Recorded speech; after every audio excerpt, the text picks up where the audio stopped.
everyone. Welcome back to the Champions Podcast. We have an amazing guest with us today, Mitch Rossell. He is a singer songwriter and he is absolutely incredible. So we are so honored to have him with us today. Welcome to the podcast. Thank you. I appreciate you saying that.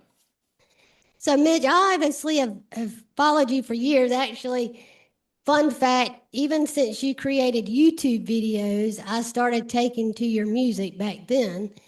Oh, And so I know that you probably didn't think that you would be where you are today with number ones and touring with Garth Brooks and just having the lifestyle that you have now. How did you get into music? Because obviously I know some of your story that we'll get into, but there's so much more to it, I'm sure. So when did music just kind of enter your life? yeah. I mean, I think like most of us, music was always a big part of my life. Just as a fan, growing up, my dad loved country music, so '90s country music was always on the radio. The area I grew up in, and my mom liked it too, and she listened to some other stuff as well, some alternative and different stuff like that. And so it was in that way a big part of my life. But after high school, I was leaving for college, and I didn't know anybody where I was going. And I'd always planned to pick up a guitar one day. Lost my dad as a kid, and that was the one thing I kind of vowed to myself was that I'd learn to play because he had always wanted me to play. And so just randomly woke up one day the summer before I left for college and said, you know what, today's the day. It's time to go get a guitar and start learning. And thought it'd be good timing just in case I was stuck in the dorm with no friends and needing something to do, be something good to pass the time. And so I went and got a buddy of mine that was the only guy I knew that played guitar, and he helped me find a shop and get a guitar. And so may I say you're really good at it too. So Oh, well, and I yeah. don't think you know, but I actually, I'm a songwriter, but I'm not near as accomplished as you are. Maybe one day, but I don't think you even realize like you have inspired me to believe in myself to just aim for it, like shoot for the stars. I know that you obviously were in the Nashville area and gigging, all down Broadway. And what was the moment like when you were able to even connect with Garth? And because I know that you talked about when you first stepped on that stage at that stadium, and then you're singing, hearing people sing those lyrics back, and knowing that you wrote those and that you're up there living the dream. What was it like in that moment? Just I can just imagine how overwhelming that was. Yeah, that's a good word for it. It's hard to find the words for that feeling because it's just, you kind of touched on it earlier. I never really saw that happening for myself. I saw potential for success, but that was beyond what I had ever imagined. Someone like Garth Brooks recording my songs. And so to be a part of that and to get to witness that, something that you wrote down on paper being sung by thousands of people, it's pretty surreal, I guess is the word I use the most for that. And just it's the closest thing I can come up with to capture that feeling. But yeah, definitely very surreal. And something I think we all can relate to is, especially when it comes to like country music, we feel that is so real. A lot of music, you may be impacted by it, but you're kind of like, well, this is not really relatable. But Sure. something about your music is, in particular is so relatable. Like I mean, every single song, I comment on your stuff all the time. Like this is hit after hit Thank you. because, like your son's son, your soldier's memoir, your recent one that I just saw you did at the listening room that was coming out for Today's Not My Day. Mhm. When you listen to those lyrics, even you're like, wow, people really think this, and it's not just one person. It's millions of people. Sure. What is the writing process just when you sit down and write a song? Is it something, because obviously like sun is something you've definitely experienced, Yep. but is every song in a sense like something you've experienced, or maybe it's something that you've witnessed somebody experience? Yeah, definitely both. And sometimes it's just, you're just making it up. But I tell people, if, so far as writing songs that if you're writing a song about something you've never experienced, what you have experienced is the same emotion at some point. So if you're writing something really full of adrenaline, like, you know, seemed like a good idea at the time of mine, or Garth Brooks ain't going down till the sun comes up, or whatever. We felt those emotions, so you can tap into those emotions to write that story. Same thing with a sad song or a serious song or a song about a soldier's memoir. I didn't serve in the military, but my pretty much every man in my family did. My dad, my grandfather, both sides, all these uncles, cousins served in the military, and friends and things like that. And so just observing them, and even though I've never served, and I'm not comparing the two at all, but the trauma of losing my dad the way I did, I think trauma is trauma to a certain degree, and then it obviously gets more specific based on what your trauma is related to. So again, I'm not comparing it to what those guys go through. That's a whole different animal, but it's still trauma, and so I try to tap into those things by what I've experienced, and try to write it in a way that feels authentic based on what I've heard and seen from those people. So And Champ's obviously here with us. Champ's actually a pastor, and I've told him a lot about your story.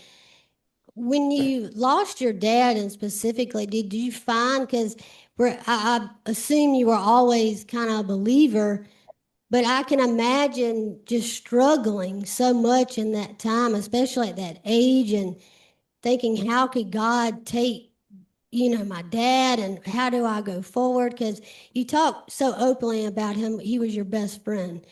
yeah. What was it like on the faith journey to go through that and now kind of, in a way, heal in a way? Obviously, you're not forgetting that pain, but you kind of heal as you move through life. And then now you have your own sons, and how you're able to father them because you Mhm. do everything together. So, how has that been for you with that? Yeah, it's definitely been a challenge at times, but it's also, God doesn't make mistakes, and I wouldn't have called myself a believer in the sense that I knew Jesus personally when I was 10. I think I was what I like to call an American Christian, which is I thought I'm a good guy and I believe in God, so that means I'm gonna, go to heaven and all those things. And it, I didn't learn until later that as far as the Bible goes, that's not what it says. So my faith journey didn't get more serious until I was about 16, and throughout the next 20 years after that, I'd just go through roller coaster of my faith journey. And it wasn't until the last few years that I really feel like I've tried to dig deeper, into who Christ was and still is, and my relationship with the Lord. And it's man, he will change your life, that's for sure. But you've got to step out in faith and put that effort in to get to know him, just like any other relationship, right? I mean, if you're married and you don't spend any time with your wife, you're probably not going to be married very long. So yeah, it was a process for sure. And as far as the faith goes, as far as my kids, yeah, it's full circle for sure. And it's just every day, just about, I kind of pinch myself and go, God, I really might, like, my prayer most of the time is just like, God, why me? Like, why are you allowing me to have these beautiful, healthy boys, a beautiful wife, a cool, a cool career? Look, it's a tough career. I'm not going to sit here and sugarcoat it. It's a hard business, and it's got a lot of things in it that make it really hard to keep going. But at the end of the day, I've been incredibly blessed in this business, and so I look at all those things, and I'm like, I don't deserve any of this, and I don't know why he shows me the favor he does. I don't know why he gives me the good gifts he does, but I also can look at my kids, and they're not always deserving, but fathers love to give good gifts to their kids. So, yeah, all that has been very full circle and very powerful for me and my growth as a human, I guess, on this journey. Just my kids have been such a healing part of that for me. Talk about the healing of that, because I can, as even Heather is talking to you about just what you've been through, but as soon as she mentioned your kids, I watched your face, literally the countenance of it just kind of light up. Yep. And it was like it was not, there was no denying it. Like as soon as you mentioned my boys, it's over. Yep. Yep. What was that? What has that healing been like for you? Yeah, it's you're trying every day to make sure you don't get caught up in the frustrations or the the things of life, the stresses of life, and that make you short with them or whatever. And it's like, man, I'm not going to get this time back. It happens so fast, and they're just the greatest joy I've ever experienced. I mean, they're just such awesome young men, and they're their own boy. Each one of them are different, and they're just beautiful, beautiful kids, inside and out. I mean, mostly a credit to God and their mother on that, but yeah, just I can't believe I get to be a dad to such great boys, and a husband to just an amazing woman too, and just it's yeah. So the word surreal again comes to mind because it's like I I don't feel deserving of any of it, but every day I get to live it, and try to remind myself to be grateful every single day, because it's easy to get caught up in things that aren't going right, or especially this career. Like I said, it's a very volatile career, and you can get distracted, and you can lose sight of what really matters. But yeah, they are absolutely just the light of my life for sure, besides the Lord. How do you, what is, I don't want to say a secret because there is no like secret formula, but how do you stay grounded in such a volatile, and I don't like that term, but it's so true. Yeah. Because we live in a culture that is so, everything's got to be, you've got a quota, as I mentioned to somebody this morning, of everything's got to be done in such a way. You're putting out a product, you're doing a job, you're meeting a quota, and if you're not meeting the quota by someone else's terms, Mhm. at times it becomes. So how do you do that? What is the balance like for that? How would you encourage people to do that? Because it's not just for you. I mean, it's ministry, it's life, it's people that work in, I mean, it's everybody. How do we balance ourselves? Whew, man, when I figure that out, I'll make sure I'll let you know. I mean, I would say that I think the first key is like my faith. Like, I don't know how people do it without a relationship with Jesus. I really don't. Like, I don't know how you get through your day, especially now in our culture, and how distracted we are, how the world is trying to distract us at every turn through technology, through ads, through marketing, through whatever it is. It's just so hard to stay focused on the things that matter, and it's so easy to get distracted and stressed out or anxious or whatever because of these things. But I think it all starts, for me at least, with a grateful heart, which part of the reason I think I've had success is because I'm never satisfied with how much better I can be. Whether it be my career, whether it be as a dad, whether it be as a husband, whether it be whatever it is as a person. That's a good thing in a lot of ways. It's also a curse because I don't take time to celebrate those achievements as much as I probably should. And I always tend to focus on the things that aren't going the way I want them to, instead of focusing on all the things that do have gone the way I wanted them to. So I think for me, it's a conscious choice. Paul says for us to think on things above, and I think too often I think of things down here, and I'm focused on the world's problems that is laid out in front of me, and the world's expectations of me that I've put on myself, or whatever it is. And I think those are not things above. So you're going to get, the product of that is anxiety and stress and frustration and discouragement and all those things, where when I focus on my healthy children, my beautiful healthy wife, my health, our home, the fans that I do have that are like real fans that I've like made an impact on their life through music, all these things to be grateful for, then joy is produced because of that thought process. So it's a work in progress for me. I'm not very good at it, but I'm at least starting to learn the formula. So that would be my best stab at it, I guess. And I think you say about you're not satisfied, but I think that's such a good quality, because I think if we were satisfied in a way, we wouldn't push ourselves to. I always say there's always something to get better at. Maybe it's our attitude, maybe it's our mentality in general, maybe it's how we approach something.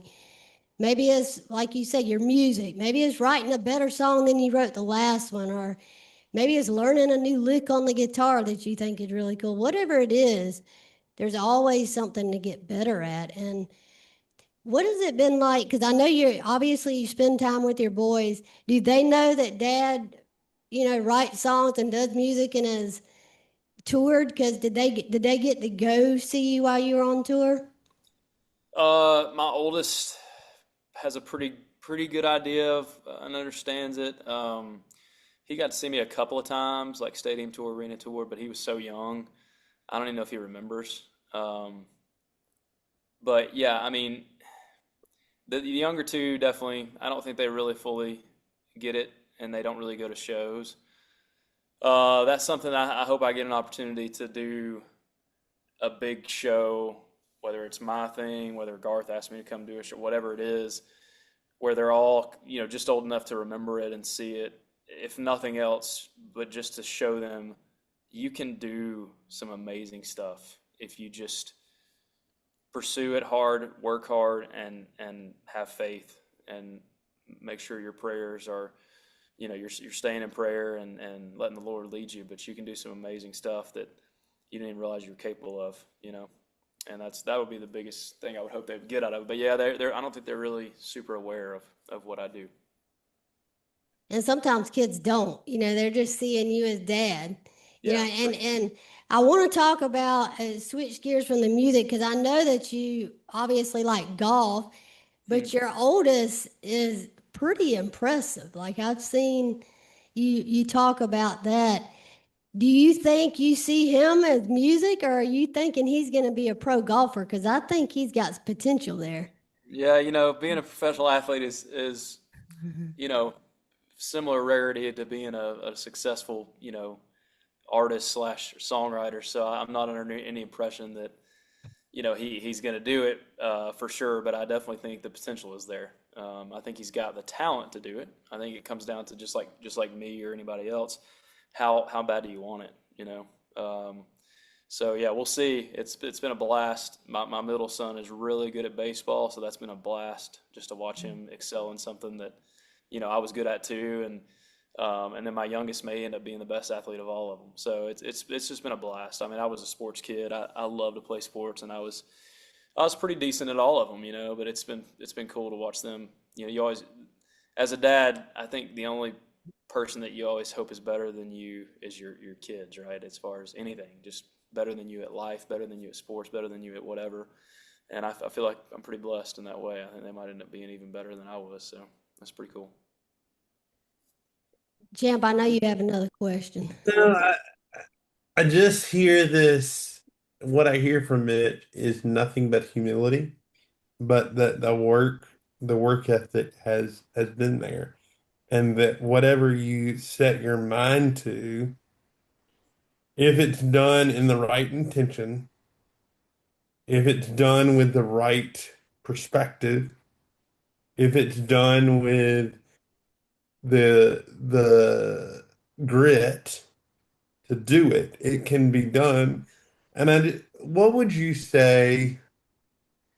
Because even in some of the trauma that you've experienced, how do you pull yourself from that to where we are, like from that to today?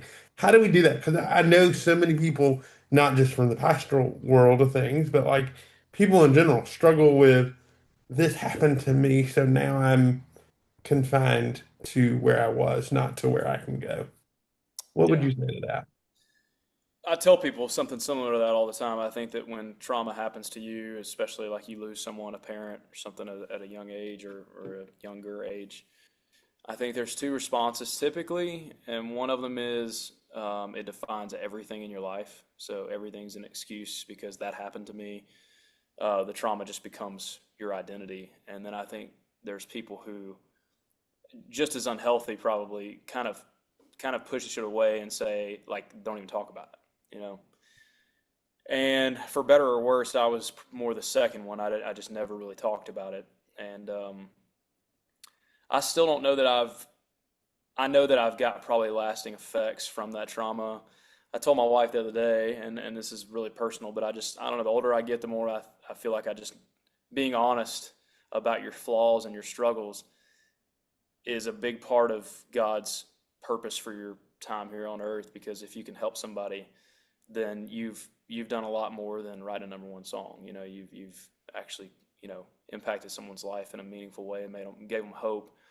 But like, I almost wonder if I have spent my entire life in almost like a fight or flight state, because I'm a pretty anxious person, and I'm like very high strung, and that's probably part of my personality anyways. But when something like that happens to you, I think you're always waiting on the other shoe to drop in every situation. It's something I struggle with a lot. Like, my kids are healthy, they're happy, my wife's healthy and happy. I'm like, what's going to go wrong? You know, it's just, and I think that's from that trauma, just from that, you know, everything was great. My dad was awesome. He was just the greatest, and my best friend, all these things. And then he was gone, you know, and it's like, that's really hard to just pretend like you didn't experience, you know? So, as far as how I got through it, I would just say the grace of God and like the right people at the right time probably helping me along the way. Uh, my response, we're all genetically predispositioned for different things. You know, the same guy that goes through trauma and becomes an alcoholic, the next guy might become a successful businessman. One looks like he did really well with it, but really it just triggered something in him that made him obsessive and not home ever and not present, but he's a great businessman. You know, we all respond differently to those traumas based on how, you know, the genetic predispositions we have. That's my belief anyways. And so for whatever reason, it made me, you know, certain ways. It made me stronger for sure. Because when it came to moving to Nashville, it was like other people were like, man, how are you just going to move to Nashville? You don't know anybody? And I'm like, you clearly haven't been through anything really difficult, because like, this is a cakewalk. Like, I'm 2 hours from home. Like, who cares? I mean, I'll meet people, I'll be fine. But I mean, I look at people, they're like, it's a scary thing for most people to move away and like not, you know, not be near family, not be, you know, go to an intimidating career. And I was just like, whatever, you know, it's not that big of a deal. But I'd been through something that was like the hardest thing you can go through almost, except maybe losing a child, which, you know, that's to me the ultimate, just oof, can't even imagine. But yeah, so I would just say probably a big combination of things helped me get through it. Yeah, and you talk about moving, and it's like, you know, Champ and I, obviously, we both grew up in a small town, and well, I consider a small town compared to others in South Carolina. And I remember when I was going through my health stuff, so I've had organ transplants. I have cystic fibrosis, and I remember when I first moved away, because obviously it was for a different reason. And then when I moved away to college, it was kind of like it opens your eyes to what else is out there, and you kind of realize you can still have those connections, but you can leave that place, and you don't have to be bound to where you grew up, and you can kind of spread your wings and go to somewhere else and be able to, you know, kind of see the next chapter, and not just kind of restrict yourself to saying, well, I have to stay here, my family's here, I grew up here. Like you say, you're 2 hours away, but for some people that would be extremely difficult. But you took that leap of faith to say, I think there's more out there for me.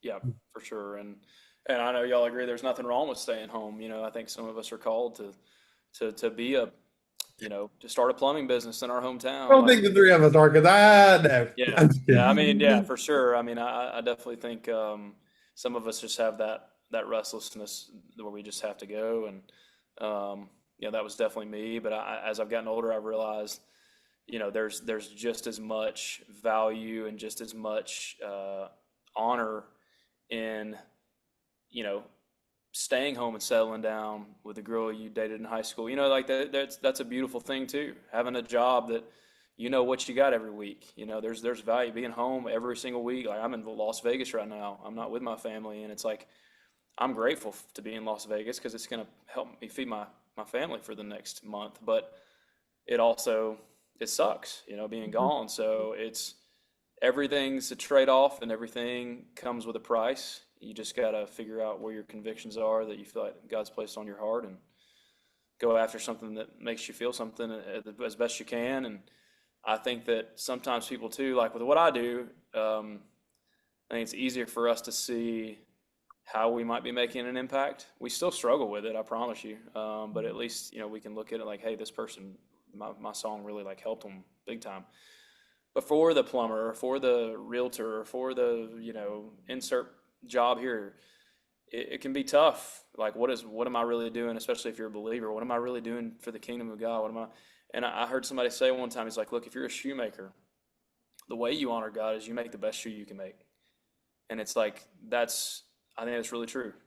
Just do the best job you can do with the gifts you've been given. And I think you just got to trust that God's going to open the door for where that gift's supposed to be used. And that's easier said than done for sure. But yeah, it's been my experience at least.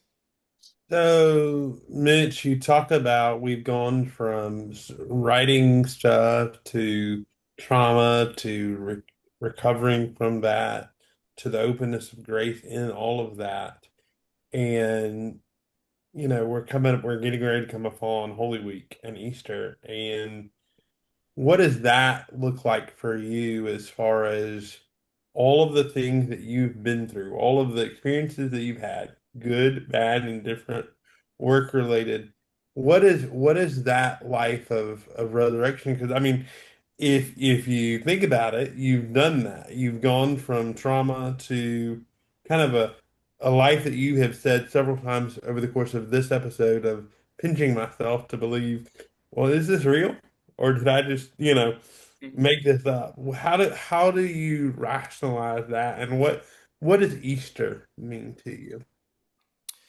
Yeah, good question. I don't think I can rationalize it because in my rational brain, again, I don't feel deserving of any of it.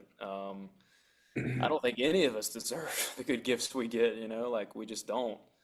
Um, and I think if you think you do deserve it, then you haven't looked deep in the mirror.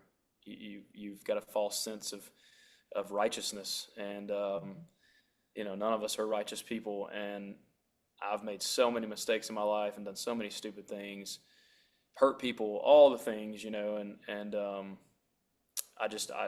wonder how in the world God would show me the favor He's shown me. But that's the beauty of Easter, segueing right into that, is Jesus rose from the dead, which our entire faith hinges on that resurrection. And if that's true that He rose from the dead, which I believe it is, because historical evidence and the relationship I have tell me that it's true. And if that's true, And then the God, life that you have been given is a testament of that too. yeah, amen. God no longer sees us as us. If we've accepted Christ, He sees us as He saw Jesus, which is the reason Jesus did what He did, right? He took the sin on for us so that now we can have direct communion with God, and we've been sanctified, and that's mind-boggling, that a God would love us enough, even in our filth, to do that. So I look at my life and I'm like, yeah, it doesn't make sense to me rationally, but then I read this book that I've lived my life by, and when I live my life by it, things go pretty well. Doesn't mean I'm going to get rich or I'm going to have the greatest this or greatest that. That's not what life. Anybody who's had that stuff, like people who are like, man, I'd give anything to have a hit song. Trust me, I've had multiple hit songs. It's not going to make you happy. It's not going to satisfy you. You're not going to curl up at night with your hit songs and make you sleep like a baby. You're just not. So if you hear people say that, like whatever career insert here, none of this is going to make you happy. At some point, you got to believe it's true. So like, what is going to satisfy you? To me, it is, deep rooted faith in Jesus. For me, I believe He is the way, the truth, and the life. And I look at the way my life goes when I submit to His will and His standard for my life, and it's a lot smoother sailing, even whenever things aren't going well. It's just a lot smoother sailing than when I try to do it myself. And what I hear from you is that even whether you have the number one songs or not, you're rich in life because you have your life, you have your health, your boys, your wife, and that's so important because I think sometimes people get so lost, but I need the most money. And at the end of the day, it doesn't matter how much, if you listen to people that actually have lots of money, sure, that's great. Sure. You can buy what you want and provide when you have the money. but is it really satisfying your heart? You know, what are we doing with that money? You know, it's like, is that all we're going for? Because if we're living just for money, we're not really living. And so that's such an important thing you said that I think anybody can learn from. Like, don't worry about the number ones. You know, because if you're not living for Jesus and living for the life he gave you in that sense, what are you living for?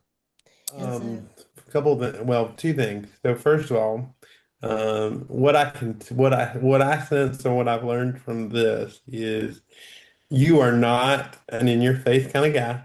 You are probably one of the most humblest people I've met all week in the sense of I know what I've been given and I know what a blessing things are. And I don't want to, it's not that I don't want to extend joy for those things. I just don't want to forget or mismanage, might I say, what I've been given. Like I know it wasn't me, so let's start there. And the second part of that is anybody's capable of, and you said that right out, anybody's capable of whatever their whatever their dreams are.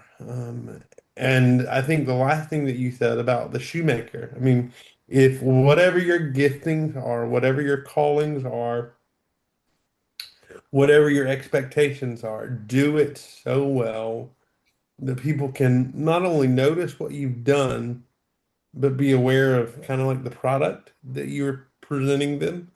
And so I really appreciate just that genuineness and the awareness that everybody has a story to tell, and everybody has a journey or road to walk or a road to travel. But the question is, how are you going to travel it? Sure. And you can, like you said at the beginning, you can travel it one or two ways, but are you going to do it well? And what does well look like?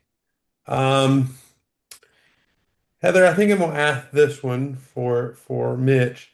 What does it mean to be a champion to you in your work, in your line of work, in your life? What do you think that means, and how have you tried to apply that? And what do you think is your greatest accomplishment at this point in life? Oh wow. If we're talking about all-encompassing life, to me, being a champion would be um, utilizing your gifts for the greatest good you can, which I don't think any of us Good will word. ever achieve that because there was one guy who did, and I don't think any of us will ever really come close to that. But that's the goal, I think, at least for me. I've tried to move closer towards that. Um, and it's a challenge, because you're trying to make a living, you're trying to take care of your family, and sometimes like you can get caught up in that a little bit, the business of it, as far as what I do. But I try to remind myself just how can I make an impact on people? How can I do something that means something to me, which hopefully will mean something to somebody else? And I think if I'm doing that, then God will take care of the rest. As far as that goes, as far as my biggest accomplishment, man. I mean, if we're talking in music, I would say having a number one song that I wrote by myself. If we're talking about life, or not just that, on Garth Brooks, that's the key to that whole thing. It's like I couldn't have even I couldn't even fantasize that situation. So that's just insane to me that I got to do that. But if we're talking about life, I would say just my marriage and my boys for sure. I mean, that's easy. Just my family and the fact that we have our problems like anybody does, but we are a healthy family. Like we bicker, we have, I'll get on my kids and feel bad that night and pray about it and ask for me. I like anybody. But at the end of the day, we have a good family dynamic. Our kids are so awesome because we work really hard, my wife and I, to try to, I mean, again, we are far from perfect, but we really try to put a lot of effort into making sure that we're raising good men, and it's a very, very, very tall order and it's a huge responsibility. but that's definitely the thing I'm most proud of is how good our boys are and how awesome my family is, my wife, and yeah. Heather, why don't you wrap this one up?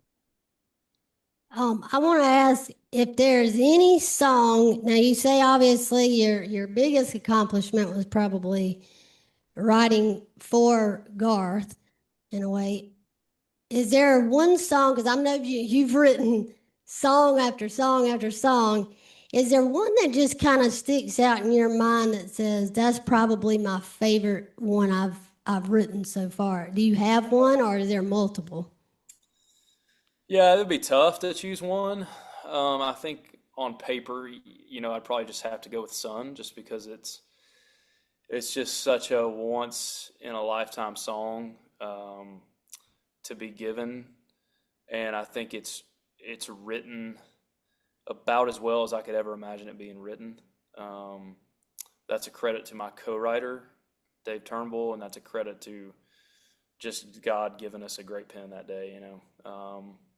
So I would probably have to say that one, but it's just hard. There's so many songs that I have that are meaningful to me, and it's definitely hard to pick just one. But if I had to, I'd probably go with that one.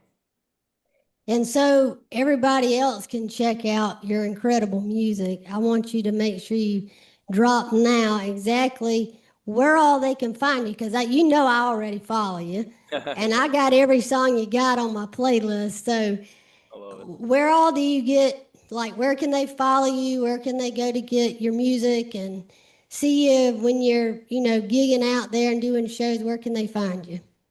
Yeah, it's my website's a simple one. It's mitchrossell.com, ROSSELL.com, and I think all my socials are linked there, and my music's linked there, and all that. I'm on all the DSPs, Spotify, Apple, Amazon, all those. So pretty much all the social media. I don't do the Snapchat thing. I don't do like a couple of these, more the kids ones, but TikTok, Instagram, Facebook.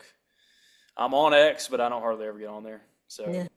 yeah, I would say TikTok, Facebook, Instagram, and YouTube about the main ones. Well, this has been truly incredible, and I just want to tell you how much we appreciate not only your vulnerability, but your humility, as Champ said, and also just I've had so much admiration for the way you've gone about your career in general. Not conforming to how, as we know how the world is. When you get into the industry and kind of not letting it change you. Some people could have had a number one and it go to their head and it change you, but in a way you're changed for the better. So it's just been really amazing to sit down with you. And every time you are out in Nashville gigging, seems like if I'm ever that way, it's on a day that I'm already coming back home, and I get really irritated because I've always wanted to be able to come sit in person at your show. But it's going to happen. It's going to sync up one day. For sure. But thank you so much just for sitting down with us and having this in-depth, incredible conversation. I mean, I think Champ and I are just going to go away from this conversation today on a high because it's just been so awesome sitting down with you, and keep doing what you're doing because you're darn good at it. I can say that.